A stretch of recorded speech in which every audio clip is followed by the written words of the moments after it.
Good afternoon, everyone. Welcome to the Rangers Review. We are here ahead of Rangers against Dundee in the Scottish Premiership. Chris is up there at a very wet Dens Park to talk us through the team and bring us all the action. Who knows what type of showing, what Rangers will show up today.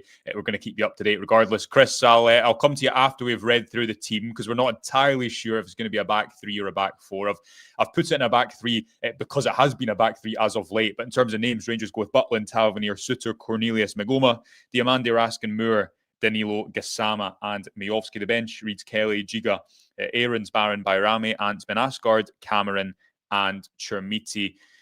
First off, Chris, do you think it will be a back three or do you think it'll be a back four? On the Rangers team sheet on Twitter, it is a back four. However, this is the shape that Danny Rule has tended to play so far. Magomas looks better at left wing back. We have seen Gassam at right wing back. But alternatively, it could also be Danilo in the number 10, Mikey Moore and Gassam either side, and a flat back four with Tavernier and Magoma. What does your gut tell you it'll be? 11 names a team sheet. That's all that matters, Josh. I think if it is going to be a three, I think that the fact that it's James Tavernier as one of the three makes a lot of sense. If it had been a Giga and as one of the three, or Fernandez coming in to play as a three, that's got a defensive set up. If we've got Tava there, who we know can also move up the park and move through the park and pose a real attacking threat at times. I think that if it is going to be a three, I think that's a better way of doing it. If you have Gassama in there, if you've got Diamande in there, you've got Magoma, who has looked better, starting higher up, and you've got Moore, you've got Danilo, and you've got Miovski. There's more than enough attacking players in there to go and win this game. So time will tell if Rangers can actually go to execute it and go and do it. Yeah, and in a way, I think a back three would actually be more attacking because, Tavernier can join in, as you say, but you've got five across the front. You've got Danilo close to Miovski, and also because I think Mikey Moore's looked better, Chris, in that kind of narrow position, hasn't he, than when he's been high and isolated close to the touchline. So we'll see, as you say, what formation takes shape. But in terms of individuals' personnel, I want to focus first on Bojan Miovski because a lot of people rightly bringing up in the comments that he's not played that much recently and he's not been doing it much when he's been playing recently. Scott Dorman, Miovski has certainly been struggling. This, to me, Chris, is a type of game that should suit. There we are. Bojan Miovski better because there might be a bit of space to run behind. For me, he's not looked comfortable when Rangers have been trying to break down a team at Ibrox, and Yusuf Chermiti has largely played, I think, because he's more of an outball. He's more physical. He's bigger, which in theory should give you a more direct avenue forwards. But Rangers bought Bojan Miovski as kind of the ready now striking option, and this is the type of game they bought him for, isn't it? They bought him because of his Premiership experience. I wrote a piece on the strikers on the site, I think it was last Tuesday morning it went out. I was interested in looking at the comments that Russell Martin made at the time and that Kevin Felwell made at the time, both of them referencing Miovski's Premiership experience. And we spoke a lot about Chermiti being one for the future and someone that could potentially that could be good, that could score goals, that could make you a lot of money. Miovski was brought in to perform here and now. You're not bringing him in to develop him and try and sell him on. You're spending that money, you're signing a guy of that profile to come in and make an immediate impact. The impact has not been what Rangers have needed. Goal return has not been what Rangers needed. He really needs to start performing, or people will start to turn their attentions on him even more. So, as you correctly said, it feels like a big afternoon for him.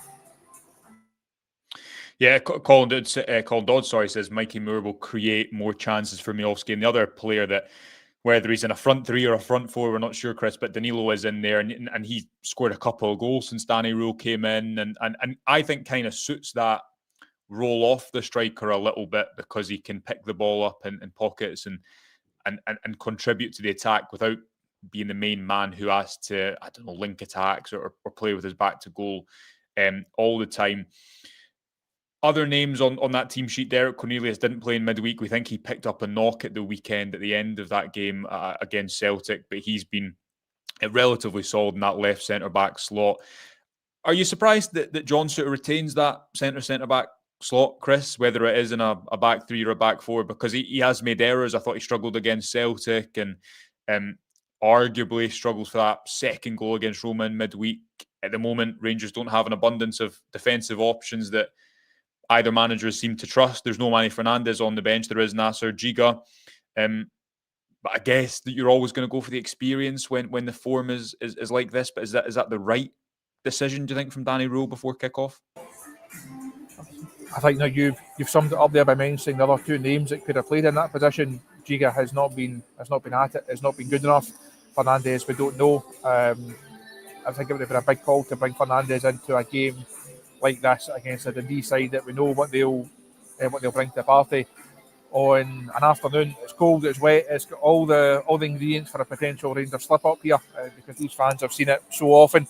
I think if you go and pitch Fernandez in and he makes a mistake, that could really set him back. Not setting him back from an awful high bar right enough, because we just don't know how good he is. That sums up a conversation that we've had a number of times about recruitment.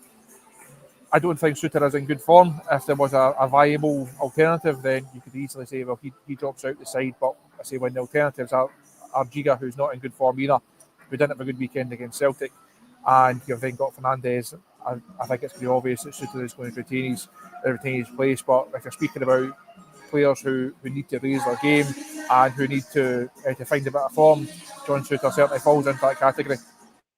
Yeah, welcome to Davey, who's a new member on our YouTube channel. Thanks for joining, Davey. A reminder that if you've not subscribed, please do. It really helps us out, and give us a thumbs up on the video too.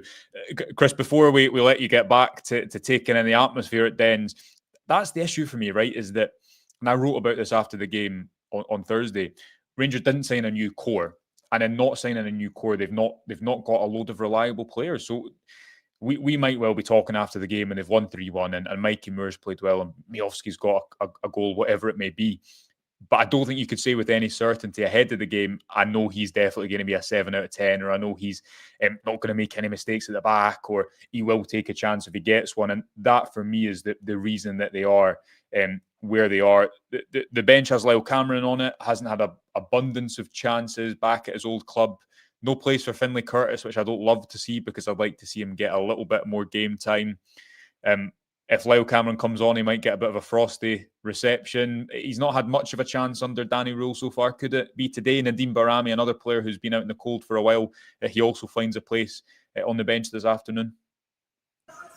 I think you're getting a bit of an insight into the players that Danny Rule likes and trusts and is going to rely on, and the ones that he's not. I mentioned it after the Old Firm game, the handful of players that were sitting just along from us in the press seats. Barami in there, Lyle Cameron in there, Bailey Rice in there. There's 3 guys that have barely had a minute over the last wee while. And I don't think there's that many players in the squad that are actively pushing. I think there's a danger that some players like Cameron and like Curtis perhaps become better players when they're not in the team. They're then not kind of guilty by association. They're not damned by results and performances. I think both those guys have got a part to play in this squad.